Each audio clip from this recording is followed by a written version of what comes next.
If you doubt the saying, change is constant, take a close look at the NBA. We pretty much see a whole new era of the game every decade. This constant change means a lot of elements and trends get replaced with new ones. From player skill sets to strategic innovations, a number of these trends will soon be completely forgotten. So just before that happens, we'll be taking a look at some of the NBA trends that are fading, which future fans will probably never see again. Starting off with the end of the era of traditional big men. This is a pretty glaring one for anyone who's been watching the NBA for a decade or two. Back in the day, the line, "feed the big man," used to be the mantra for any team with a dominant post threat, and it remained that way for a long time, because it was as effective as any other style of play. Starting from the 70s, the best players on the floor were the big men. Wilt Chamberlain in the 70s, Hakeem Olajuwon in the 80s, Shaquille O'Neal in the 90s. Every team looked to get the 7-foot, 250-pound guy who was dominant down low and able to dish out a brutal beating each night. Having these types of players added physicality to a team. And crazy as it sounds, it was all you needed to take a franchise from regular to dynasty level. The Super Spurs team of the 2000s relied on Tim Duncan as their big man, and Shaq playing a big part in the Lakers being dominant in the 2010s tells the whole story. However, as the years passed, the game began to change. Teams started to rely on a more up-tempo, explosive style than the back-to-the-basket big men style. The game started to become more about penetration from the perimeter, jumpers early in the shot clock, and fast break buckets, which meant the traditional big men had to switch up their style. Gradually, but eventually, that once pivotal breed of NBA players disappeared from the game. Then came Steph Curry's Golden State Warriors dynasty, and it became an official wrap for traditional big men. This Warriors team showed that teams could succeed solely based on versatile small ball lineups that have pretty much perfect shooting techniques. But hey, that doesn't mean we no longer have physically big men in the league. We mean, it's not like teams would stop drafting bulky 7-footers like it's some rule or something. What has happened instead is that the role of these guys has now become completely different from what it used to be. Sure, most of these guys still can't shoot, just like the traditional OGs, but modern big men like DeAndre Jordan, Andre Drummond, Steven Adams make up for their poor finishing with pace athleticism. These guys might be bulky, but you sure as hell won't see them lagging during transition. So rather than back the paint and then bash into it with aggressive baskets, the modern big man now uses his size to get easy points on the fast break. Being the biggest guy on the team now means you're the go-to rim runners, who set strong picks and finish well near the rim every freaking time. These guys are now also profound rebound players and elite shot blockers. Steven Adams, Hassan Whiteside, Clint Capella, Andre Drummond, Rudy Gobert. All these guys are at least 6'10", all have career averages well over 10 rebounds, and are the closest thing to the traditional big men. Other than these dudes, the European invasion of the NBA has shown that big players can still be excellent shooters with insane mobility on and off the ball. And take a look at the new 7-footers coming into the league, like Victor Wembanyama. They're all patterning their game in the same way. Even the NBA has removed the centers category from the All-Star nominations, which tells you that we might be seeing the last ever breed of traditional big men. While this trend fading away isn't intentional, this next one was definitely a more strategic occurrence: the globalization of the NBA. Just so you know, this is a rare case on this list that everyone can agree is for the better. But before we continue with the video, I need your help. It won't cost you a cent, and it's as simple as one click. Yet it will go a long way to ensuring that we can keep creating bigger and better videos for you. So please click that subscribe button. You might not be a fan of the likes of Nikola Jokic or Joel Embiid, but deep down, you know that being in the league is the right move. And with how successful international players have been in recent years, it's only a matter of time before the NBA becomes like the MLS, with as many foreign players as the homegrown dudes. But back in the day, it wasn't so.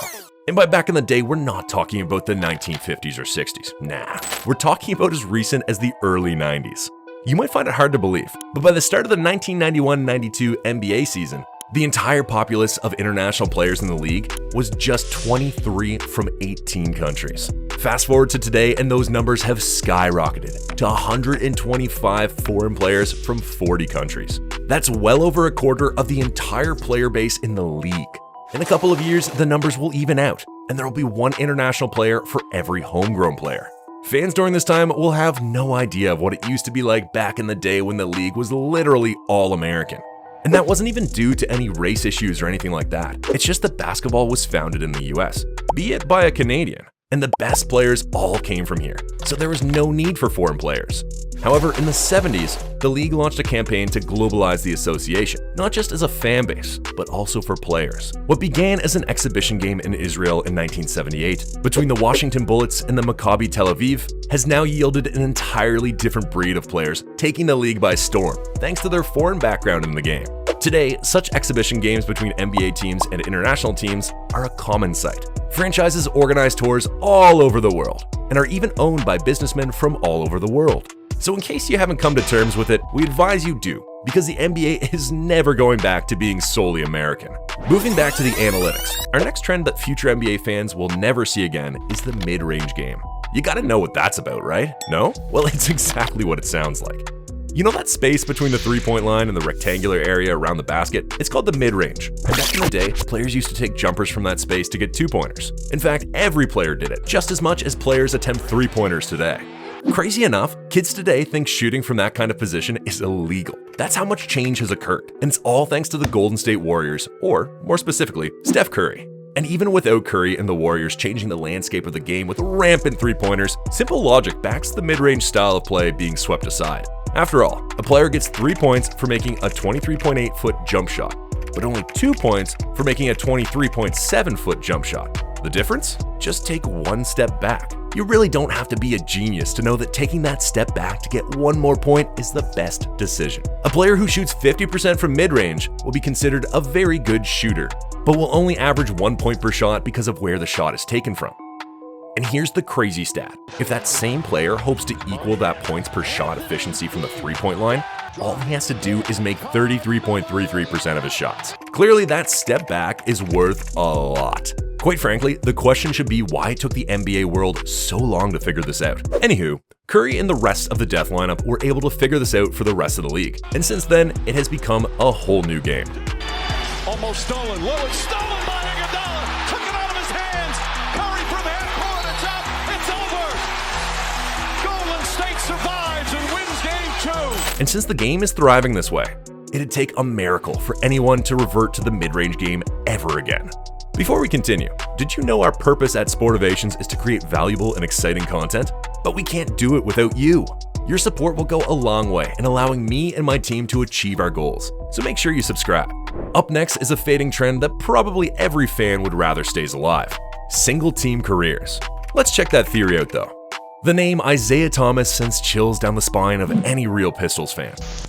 So Detroit must be careful. They're not playing the guy out of bounds. They're not going to allow a long pass. 0.7 of a second. There's the shot, and the game's over, and the Pistons have won the World Championship. Back to back. Not because he led the team to 2 consecutive NBA championships, but also because the 12-time NBA All-Star baby-faced assassin spent the entirety of his 13-year career in Detroit. OG Boston Celtics fans will probably take John Havlicek, Bill Russell, and Larry Bird over the biblical Holy Trinity. Mostly because these guys won a combined 14 championships for their team, but also because all these guys spent their entire careers balling in TD Garden. The Lakers hold Magic Johnson and Kobe Bryant in the same light. The Spurs have Tim Duncan to chip into the conversation, and the Mavericks have Dirk Nowitzki, who, despite bringing home only 1 championship, spent the entire 21-year length of his career as a Maverick. Quite the elite list, but it's a pretty short list, and it won't be getting much longer with the look of things. And that's because it's becoming increasingly rare for star players to spend their entire careers with one team. There was an era where it was the thing to do. It was pretty much expected of every franchise player to remain loyal to the team whose fans have come to idolize him. However, that era is long gone. Today, with progressing levels of player empowerment, free agency, and the pursuit of championships, we hardly ever get to see players stay with one franchise for their entire careers. Some say it's because rivalries have become a bit softer. Others say players are now after the money rather than the love of the game. And this is the one case where we can't really say which is the definite reason. But the fact remains that very few players want to be one career superstars now. Currently, only the Warriors trio of Curry, Klay Thompson, Draymond Green, and Giannis Antetokounmpo have spent up to 10 seasons at the same franchise. Draymond Green probably won't be ending his career at the Warriors with the season he's having, meaning there might just be 3 dudes from this entire generation of players who end up being one-team players. In a decade, fans will be thankful to have even one player tick that box. And for the last trend that future NBA fans will likely never see, it's the physical NBA. Hell, this is a trend that's already gone. Just check the clips of the league from the 1980s and 1990s, then compare it with what we have now. Left side, works on Hardaway to the baseline. Slapped away from behind, Ricky goes back to get it. Fires across court, Jets got it right up into the alley. Pippen gets it to Jordan. Michael challenges and Miller, it's a 2-on-1 break. Drexler. It's a whole different thing. Back then, players used to hammer and get hammered, crush and get crushed on the floor. NBA games could get as bloody as an NFL match on some days. It made longevity a little harder to achieve for players, but it did put on a good show for fans. After all, who doesn't love seeing his favorite player thug it out for his favorite team? However, over the years, the NBA has made rule changes to promote player safety and encourage a more free-flowing offensive game, reducing the physicality that was a hallmark of past eras. Fouls get blown for the bare minimum of contact, and to top it off, the players now care about their bodies more than they used to, meaning no player is trying to permanently destroy his posture just to win a couple of games. It does sound like a decline, but on the flip side, less physicality means we get to see our favorites perform at high levels for longer, because they're fitter than they'd be if they were constantly hammered in the paint. The OGs complain about it a lot on shows and podcasts, saying the game has gotten soft. But guess what?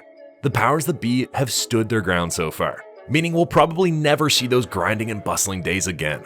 If anything does change, we'll be here to keep you updated on everything.